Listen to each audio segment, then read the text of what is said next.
କାଲି ଅଣ୍ଡା ଭଜା ଖାଇ ଦେଇଥିଲି ସେଥିପାଇଁ ପେଟ ଟିକେ ଗୋଳମାଳ ଅଛି। ଯାଏ ଟିକେ ବହିର୍ଦେଶ ଭ୍ରମଣ କରିଲେ ବୋଧେ ପେଟ ଟିକେ ହାଲୁକା ଲାଗିବ।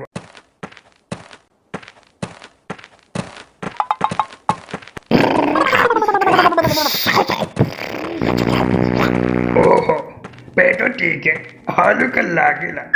ଯାଏ ଟିକେ ପ୍ରାକୃତିକ ପରିବେଶର ସୁଲୁସୁଲିଆ ପବନରେ କୁଲୁ କୁଲୁ ହେଇ ବୁଲିବି ଯାଉଛି। बड़ा लोग बेटी लो लंबा लंबा चूल अरे हैं ये तो उधर जेजे बोधे अरे एठी कौन करचंती जेजे जेजे मां एठी कौन करचो ଏ ଶଳା ପଛ ପଟୁ ଡାକୁଛି। ଯାଏ ଆରେ ଚୁକୁ ଡାକିଲେ ବୁଝିଲୁ ନାଚିଆ କାଲି ଟିକେ ଅଣ୍ଡା ଭଜା ଖାଇ ଦେଇଥିଲି ସେଥିପାଇଁ ପେଟଟା ଗଣ୍ଡଗୋଳ ହେଇଯିବାରୁ ମୁଁ ଟିକେ ବହିର୍ଦେଶ ଭ୍ରମଣ କରିବାରୁ ଆସିଥିଲି ଆଉ। कौन जेजे तुम्हारे बहिर्देश से भ्रमण सरिला ना ଆଉ ବୁଲିବ ଶେଷରେ ନାଚିଆ ଆଉ ପେଟ ଟିକେ ହାଲୁକା ଲାଗୁଛି ଆଉ। ଆରେ ଶୁକୁଟା ତୁ କୁଆଡ଼େ ସକାଳୁ ସକାଳୁ ଇଆଡ଼େ ମାଡ଼ି ଆସିଛୁ।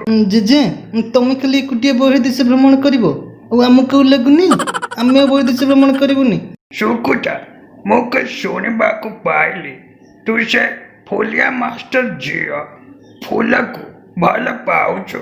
जेजे जेजे तुमके कते की कहला फुल डरामी कते कहछ तुमके तुम नाती की चिन्ह पारो ना तुम नाती पूरा गुटी चौଳରେ गड़ा ତୁ ତ ସାରା ଗୋଟେ କାଳିଆ ବୁଅ କହୁଛୁ ନା କ'ଣ ଗୋଟେ ପୁରା ଗୋଟିଏ ଚାଉଳରେ ଗଡ଼ା ହେଇଛୁ। ତୁ ପରା ଠିକ ତୋ ବାପ ଭଳିଆ ହେଇଛୁ। ତୋ ବାପକୁ ମୁଁ ଚିହ୍ନିନି ତତେ ପୁଣି ଚିହ୍ନିବି କି କଥା ଗୁଡ଼ାକ କହୁଛୁ ତୁ।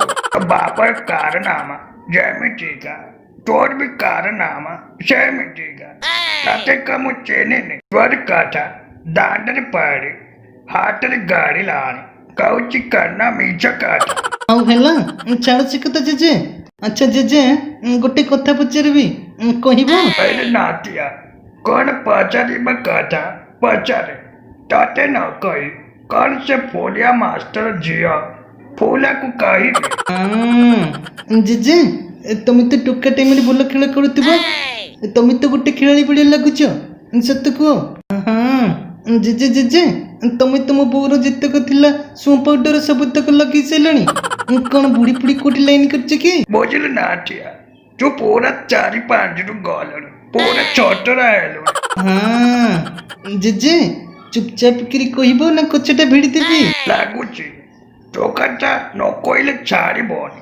ଆରେ ନାତିଆ ଏଠିକି ଆସେ ବୁଝିଲୁ ନାତିଆ ଗଲା ମାସରେ ଯୋଉ କାଠମାଣ୍ଡୁ ଯାଇଥିଲି ସେଥିରୁ ଗୋଟେ ମାଣ୍ଡୁ ଆଣିଛି ତାକୁ ନେଇ ଘରେ ରଖିଛି। ତୋ ସହିତ ବାପ ବି ଜାଣିନି। ହେ ଭଗବାନ ତୁମେ ବହୁତ ଅନ୍ୟାୟ କରୁଛ ମୋ ବେଳକୁ ନାଇଁ ନାଇଁ ଜେଜେଙ୍କର ଖାଲି ଗାଈ ଗାଈ ହଁ ସେଇଥିପାଇଁ ମୋ ବୋଉର ସୁଁ ପାଉଡର ଶୀଘ୍ର ଶୀଘ୍ର ସରିଯାଉଛି ଆଉ ବାପା ଖାଲି ଗିରେ ଗିରେ ହଉଛନ୍ତି କହୁଛି ଏବେ ତ ଆଣିଥିଲି ସୁଁ ପାଉଡର ଆଉ ପୁଣି ସୁଁ ପାଉଡର କ'ଣ ଦରକାର କ'ଣ ହେଲା କିରେ ଶୁକୁଟା ଖାଲି ମନେ ମନେ ଗପି ଚାଲିଛୁ। ନାଇଁ ମୁଁ ଜେଜେ କିଛି ନାହିଁ ବୁଢ଼ା ପଇସାରେ ରାସନୀଳା କରିବାକୁ ଇଚ୍ଛା ହଉଛି ତମର ଆରେ ବୁଝିଲୁ ନାଟିଆ ୟାକୁ କହନ୍ତି ମାଣ୍ଡୁ ରାଜନୀତି 22 ବର୍ଷ ହେଲା ମୁଁ ଜାଣିଛି ଆଉ ଖେଳ କରୁଛି ଆଗକୁ ମଧ୍ୟ ଖେଳ କରିବି। ଜେଜେ ଜେଜେମା ମୋତେ ଟିକେ ଫର୍ମୁଲା ଦିଅ ମୁଁ ସେ ଫୁଲିଆ ମାଷ୍ଟର ଝିଅ ଫୁଲ ଉପରେ ଟିକେ ଆପ୍ଲାଏ କରେ ସେ ତ ମୋ କଥା ଜମା ଶୁଣୁନି ମୋତେ ଦେଖିଲେ ମୁହଁ ମୋଡ଼ି ଦେଇ ପଳାଉଛି ହଁ ଜେଜେ ବହି ବିନା କଭର ଆଉ ମାଣ୍ଡୁ ବିନା ଲଭର ଜମା ଭଲ ଲାଗେନି ମୋତେ ବି ଭଲ ଲାଗୁନି ଆଉ କାହିଁକି ସେ ପୋଖରୀରେ ବାଳିଆ ମାଛ ବାଡ଼ି ହେଲା ବେଳିଆ ବାଡ଼େଇ ହଉଛି ତତେ ମାଣ୍ଡୁ ଦରକାର ମୁଁ ଫର୍ମୁଲା ଦେବି ଟିକେ ବଡ଼ ହେଇଯା ତୁ ଫର୍ମୁଲା ନେଇ ଆପ୍ଲାଏ କରିବୁ। ଜେଜେ ଜେଜେ ଆରେ ଜେଜେ ଜେଜେ ଶୁଣ ମ ଆରେ ଫର୍ମୁଲାଟା ଦିଅ ବାଳିଆ ନ ହଉ ହେଲେ କିରାଣ୍ଡି ତ ପଡ଼ିବ ଏମିତି ତ କିଛି ଜଲରେ ଜମା ପଡ଼ୁନି अरे चुप तू घर को जा और ठीक है 12 हेले ताते फार्मूला ता बते देवी आउ तू 22 वर्ष पर्यंत ମାଣ୍ଡୁ ପାଟାଉଥିବ। ଜେଜେ ଜେଜେମା ଆରେ କହୁନ ଜେଜେ ରାଗୁନି କହିଦିଅ ଜେଜେ ଆରେ ମୁଁ ବି ଆପ୍ଲାଏ କରିବି। ମୁଁ ବି ତମ ବେଳେ 22ଟା ମାଣ୍ଡୁକୁ ପଠେଇବି 22 ବର୍ଷ ପର୍ଯ୍ୟନ୍ତ। ପ୍ରତି ବର୍ଷ ଗୋଟେ ହେଲେ 22 ବର୍ଷ 22ଟା ହବ। ସେଟା ଯାଉଛି ନା ଦେଖିବୁ କାଲି ତତେ କାଟିଦେବି।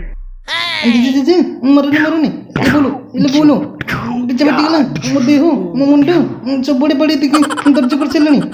ପିଲାମାନେ ମନେ ରଖିଥିବ ଏଭଳିଆ ଜେଜେକୁ ଜମା ବିଶ୍ୱାସ କରିବନି। ଇସଲା ଜେଜେ 22 ବର୍ଷରେ 22ଟା ମାଣ୍ଡୁ ପଟେଇକି ରଖିଛି। ଆମ ଭଳିଆ ପିଲାମାନେ କିଛି ବି କରିପାରୁନୁ। ହଁ ତାହେଲେ କଥାବାର୍ତ୍ତା ଠିକ୍ ନାହିଁ ଆଉ। ଓହୋ ଗଲତ ଆयो ବହୁତ ମାନ ଆମର ଏଇ ଭିଡିଓଟି କେମିତି ଲାଗିଲା କମେଣ୍ଟ କରି ଜଣାଇବେ। ଗଲା ସମୟରେ ଲାଇକ୍ ସବସ୍କ୍ରାଇବ ଏବଂ ବେଲ୍ ଆଇକନ୍ ବଟନ ଦବାଇ ଦେବେ। ରହୁଛି ଧନ୍ୟବାଦ।